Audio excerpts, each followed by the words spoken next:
사랑한단 말일세. 믿는 마음으로 주께 가오니 나를 영접하소서.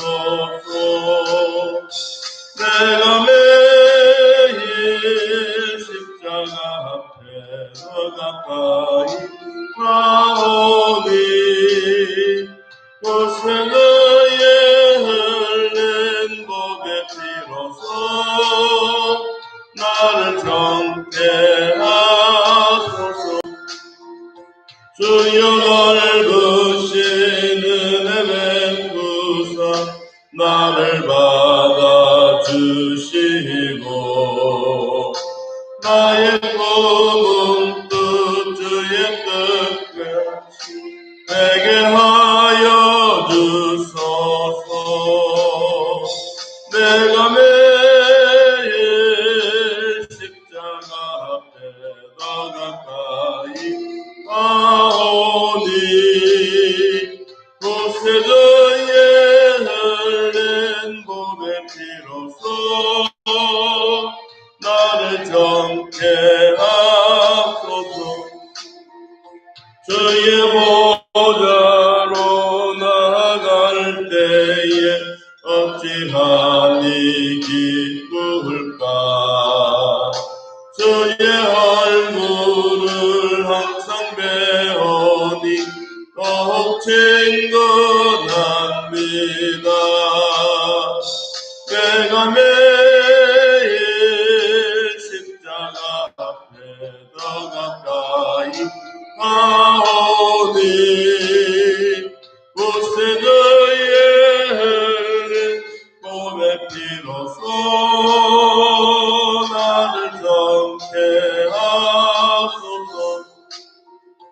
우리 구주의 넓은 사랑을 증량할 자 없으며 주가 주시는 참된 기쁨도 헤아릴 수 없도다.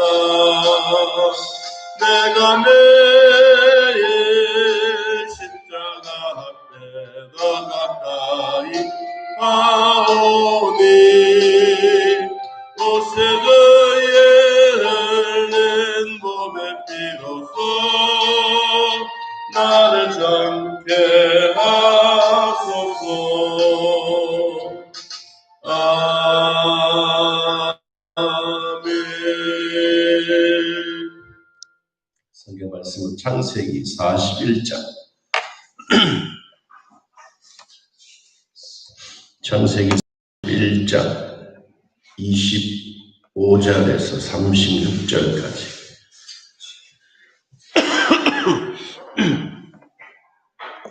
창세기 41장 25절에서 36절 장수님 하나님 말씀을 함께 했습니다. 요셉이 바로에게 아뢰되 바로의 꿈은 하나되라. 하나님이 그가 하실 일을 바로에게 보이심이니이다. 7 좋은 암소는 7회요 7 좋은 이삭도 7회니 그 꿈은 하나라. 그 후에 올라온 발해하고 흉한 7석은 7년이요 동풍에 말라 속이 빈 7 이삭도 7회 흉년이니 내가 바로에게 이르기를 하나님이 그가 하실 일을 바로에게 보이신다 함이 이것이라. 온 애굽 땅에 7회 큰 풍년이 있겠고 후에 7회 흉년이 들므로 애굽 땅에 있던 풍년을 다 잊어버리게 되고 이 땅이 그 기근으로 망하리니 후에 든 그 흉년이 너무 심함으로 이전 풍년을 이 땅에서 기억하게 못하게 되리다. 바로께서 꿈을 2번 겹쳐 꾸신 것은 하나님이 그 일을 정하셨습니다. 하나님이 속히 행하시리니 이제 바로께서는 명철하고 지혜 있는 사람을 택하여 애굽 땅을 다스리게 하시고 바로께서는 또 이같이 행하사 나라 안에 감독관들을 두어 그 7회 풍년에 애굽 땅의 5분의 1을 거두되 그들로 장차 올 풍년의 모든 곡물을 거두고 그 곡물을 바로의 손에 돌려 양식을 위하여 각 성읍에 쌓게 하소서. 이와 같이 그 곡물을 이 땅에 저장하여 애굽 땅에 임할 7해 흉년에 대하시면 땅이 이 흉년으로 말미암아 망하지 아니하리이다. 아멘. 이 관직에 등용되는 나이는 30세입니다. 요셉이 감옥에 2년 동안 참 감옥 살이를 하고 나와서 큰 일을 하게 하는데 자기 힘으로 나오지 못합니다. 들어가도 자기의 힘으로 들어가지 못하고 나올 때도 자기 힘으로 나오지 아니하고 하나님이 요셉을 도와주셨던 증거들이 우리들에게 많이 있습니다. 우리가 살림살이를 하든 또 나라의 일을 하든 어쩌면 가문의 일을 하든 내 마음대로 하는 것 같지만 하다 보면 되지 않습니다. 요셉도 자기 인생의 삶을 노예 신분이었지만 하나님은 요셉을 잘 쓰셨습니다. 여러분, 노예 신분은 말로 다 할 수 없는 고통입니다. 그리고 자유가 없습니다. 그냥 뭐 하라 하면 죽는 신용이라도 해야 합니다. 냉장고 안에 곰을 집어넣으라 하면 여러분 곰을 집어넣는 신용이라도 해야 됩니다. 마찬가지로 이 요셉도 이 감옥 생활 속에서 얼마나 힘이 많이 들었겠죠. 그러나 힘든 것으로 끝나는 것이 아니라 이 꿈, 진짜 꿈이 무엇인지 이 꿈에 대한 해석을 하나님이 하셨습니다.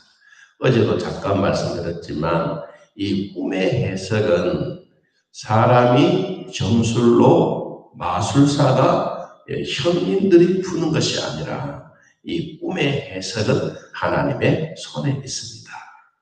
이 다니엘도 그랬거든요.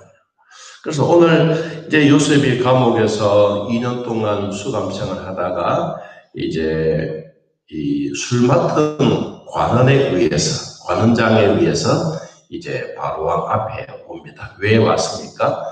바로가 꿈을 꾸었던 것을 애굽 사람들, 현인들, 점술가들 아무도 풀어줄 수가 없으니까 이제 요셉을 불러낸 것입니다.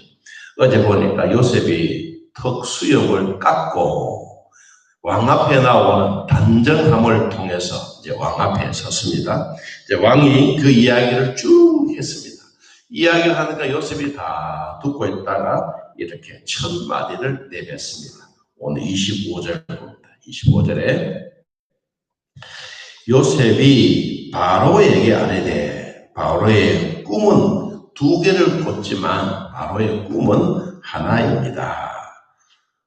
이 자연의 번성, 자연의 풍성함은 결코 사람의 손에 있지 않습니다. 하는 이 말입니다. 하나님이 그가 하실 일을 바로에게 보이십니다. 7 좋은 암소는 7회요. 7 좋은 이삭도 7회니 그 꿈은 하나입니다. 이 요셉의 꿈 해석은 정말로 모든 사람들이 들어도 진짜 경성는 말로 기똥차입니다. 어떻게 이런 해석을 할까? 여러분, 사람들은 자기의 꿈을 꾸면 자기 현실에 있는 그 꿈 속에 자기 스스로 이렇게 해석을 합니다.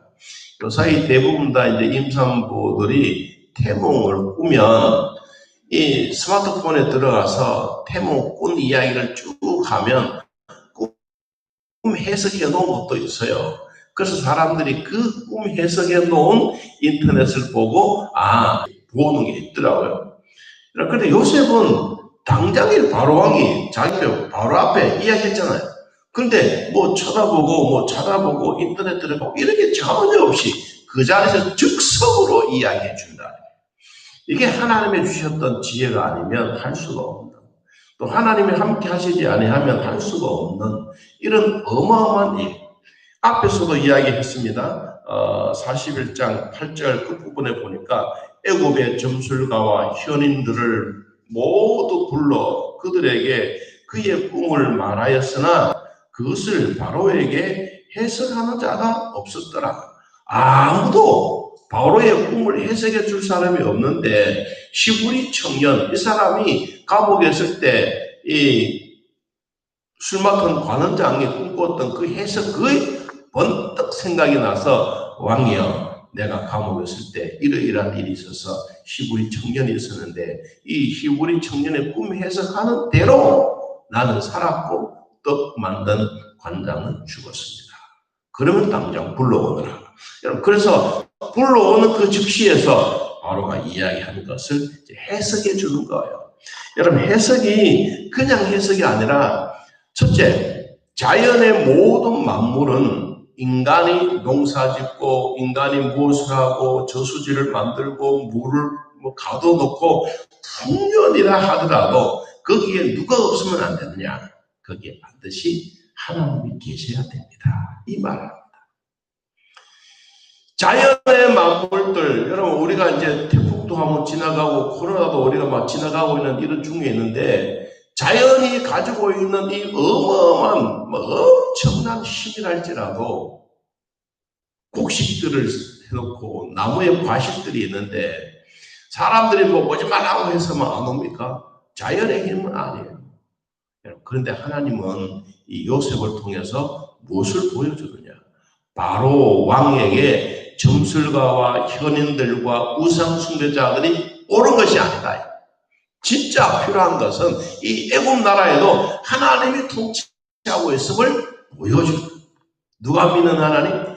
요셉이 믿는 하나님을 통해서 이 애굽의 전 나라에 정말 하나님의 존재의 가치가 무엇인가를 이 왕 앞에 가서 확실하게 얘기해 주고 있습니다. 요셉의 꿈은 아주 참 누가 들어도 어마어마한 꿈 해석을 잘해 주었습니다.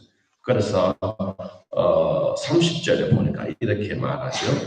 후에 애굽 7해 흉년이 들므로 애굽 땅에 있던 풍년을 다 잊어버리게 되고 이 땅이 기근으로 망합니다. 그래서 흉년이 너무 심함으로 이전의 풍년을 이 땅에서 기억하지도 못하고 그렇게 흉년 든 거, 기근이 든 거, 먹을 것 없는 거, 나중에는 짐승까지 잡아먹는 일 다 해도 그때 그 풍년들을 모릅니다. 여러분, 우리는 오늘 이 말씀 가운데 우리에게도 주는 교훈이 있습니다. 우리나라가 6.25 때 엄청난 어려움을 당하고 있을 때 하나님이 축복해 주셨지 않습니까? 여러분, 하나님이 대한민국을 지키고 대한민국을 축복해 주셨습니다. 고아와 과부와 나그네들을 우리 백성들이 뒹굴고 힘들면서 같이 했던 이것을 하나님은 이 대한민국을 보시고 지금까지도 축복해 주셨어요. 그래서 경제부흥이라고 하는 이 박정희 대통령 이 시대 진짜 한번 잘 살아보자고 보릿고개도 넘어가면서 들판에 물이 가는 그 들판을 바라보면서 잘 살아보세요, 잘 살아보세요. 엄청난 이런 고통과 힘이 오늘날 우리 세대에 들어와서 우리는 잘 모릅니다. 그러니까 그냥 평화롭게 살고 기업이 잘 되어가고 그러니까 우리 나눠 먹으면 되지 이런 생각들이 많습니다. 문정권도 들어와서 이 삼성전자 이것을 막 없애려고 엄청나게 노력하고 있지 않습니까? 여러분, 대통령이 그 한 기업들을 없앤다는 게 이게 그들은 보면 진짜 평생에 뼈를 묻혀놓았던 기업들인데 대통령이 한번 되면 꼭 기업 하나씩 없애려고 해요. 여러분, 이 생각이 잘못된 거예요. 여러분, 백성들이 잘 돼야 돼. 지금도 실업자가 너무 많아가지고 막 고통하고 하는데 왜 기업을 자꾸 없애려고 합니까? 여러분, 이런 생각이 없어야 돼요. 요셉에게 배웠으면 그런 생각이 안 든다고요. 여러분, 요셉이 그런 꿈을 꾸고 바로 왕 앞에 자기에게 주어진 이 현실, 앞으로 망함이 있습니다. 이 부자로 이 모습에서 망해가면 앞에 있어도 다 잊어버리고 뒤에 나오는 먹지 못하고 짐승을 잡아먹고 형제간에 이간 떼기고 이것만 생각하기 때문에 안 됩니다. 그래서 요셉이 거기에 대한 제안을 합니다. 어떤 제안을 합니까? 여러분, 32절을 보니까 이렇게 말하죠.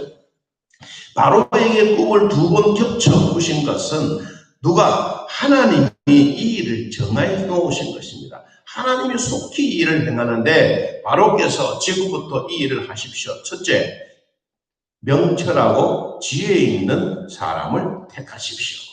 먼저 사람을 택하라. 어떤 사람? 지혜와 총명이 있는 사람, 지도자를 택하라. 두 번째, 이 택한 이것으로만 끝나는 것이 아니라 한 사람으로서는 안 된다. 그래서 34절 말씀에 이같이 행 나라 안에 감독관을 두라. 나라 안에 각각 도와 우리로 말하면 군, 면, 동네까지 다 이 일이 전달되게 해서 감독관을 세워라. 지도자 한 사람이 아니라 온 세부적인 조직이 이루어져라. 여러분, 대한민국이 잘 돼가는 것은 인터넷입니다. 우리나라가 만일에 중국이나 소련이나 저 넓은 미국 땅 같다 그러면 인터넷이 그렇게 발달하지 못했을 거예요. 우리는 손바닥만 하니까 세계에서 제1위로 가는 정말로 위대한 인터넷입니다. 그런데 이 조직을 해라. 이 조직이 요셉이 이 지역의 모든 조직, 우리로 말하면 동네에 이르기까지 모든 조직을 세워라. 여러분, 선거할 때 보면 모든 조직이 있지 않습니까? 마찬가지로 오늘 여기도 보니까 요셉은 첫째는 지도자를 세우고 두 번째는 각각 인터넷 조직처럼 해라. 세 번째, 정책 수립을 확실하게 해라. 어떤 정책을 세우느냐? 35절에 보니까 장차 올 풍년의 모든 공물을 거두라. 그 공물을 바로의 손에 돌려 양식을 위해서 각각 성읍에 쌓아두게 해라. 너무너무 풍년이 들어서 썩어져가고 먹지 못하고 막 버려지고 있는 이것을 각 동네마다 고을마다 큰 창고를 만들어서 쌓아두라. 그것이 여러분이 먹고 남은 5분의 1, 20%를 이것을 떼어라. 여러분, 잘 살 때는 떼어놔도 모릅니다. 그런데 배고프고 힘들면 쌀한톨이 그렇게 귀하지만 여러분, 배가 부를 때는 이거 떼어놔도 괜찮습니다. 5년 동안 다 떼어놓고 그리고 7년 동안 떼어놓고 거기에 창고들이 가득가득 고을마다 있게 됩니다. 자, 그리고 그 다음 또 뭐를 말하느냐 하니까 36절 이와 같이 그 공물을 이 땅에 저장하여 애굽 땅에 임한 7해 흉년에 대비하시면 땅이 이 흉년으로 말미암아 뭐하리라? 망하지 아니하리라. 첫째, 요셉이 우리에게 보여주는 꿈의 해석이 뭐냐? 자연의 만물 지향이 아무리 있다 할지라도 하나님이 간섭하시지 않으면 안 됩니다. 왕이여, 이 애굽의 나라는 잡신들, 우상숭배자들, 점술가들이 나라를 통치하는 것이 아니고 이 나라는 하나님이 주관하고 있는 나라입니다. 그래서 왕이 이 사실을 분명하게 알고 이 풍년이 들었을 때 잘 저장해 놓으면 이 나라는 절대로 망하지 않습니다. 여러분, 요셉이 이 꿈 해석을 들으니까 왕이 막 기가 찹니다. 이야, 어디서 이런 지혜로운 사람이 왔느냐.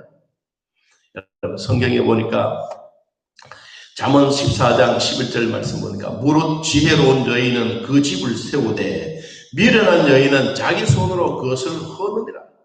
여러분, 지혜로운 사람, 총명 있는 사람은 반드시 나라도 세우고 여러분 가문도 세워가야 됩니다. 잠언 14장 16절에도 보니까 지혜로운 자는 두려워하며 악을 떠나나 어리석은 자는 방자하여 스스로 넘어지느니라 고 말했습니다. 거만한 자는 지혜를 구하여도 얻지 못하거니와 명철한 자는 지식을 얻기가 쉬우니라. 잠언 15장 7절 말씀에도 보니까 지혜로운 자의 입술은 지식을 전파해도 미련한 자의 마음은 정함이 없느니라. 지혜로운 아들은 아비를 즐겁게 하여도 미련한 자는 어미를 업신여기느니라. 여러분, 그냥 주는 게 아닙니다. 지혜의 근본은 누가? 하나님을 경외하는 자에게 주십니다. 여러분, 가문에도 우리 교회도 이 민국에도 어렵고 힘들고 지향이 있을 때 지혜로운 사람이 필요합니다.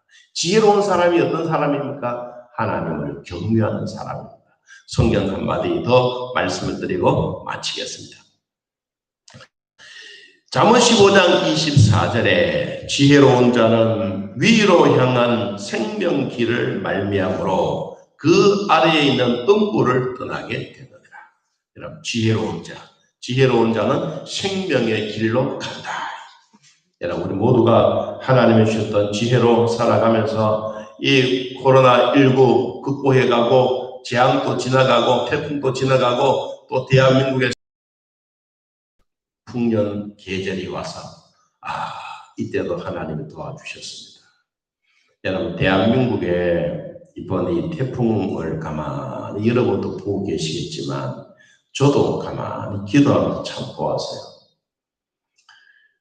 이 유럽의 관상대 기상청 그리고 일본, 미국 이분들의 기상청에는 우리나라 이 대구, 부산, 대구, 대전 정통으로 서울로 올라가는 이 라인으로 이번에 태풍이 온다고 계속 했습니다.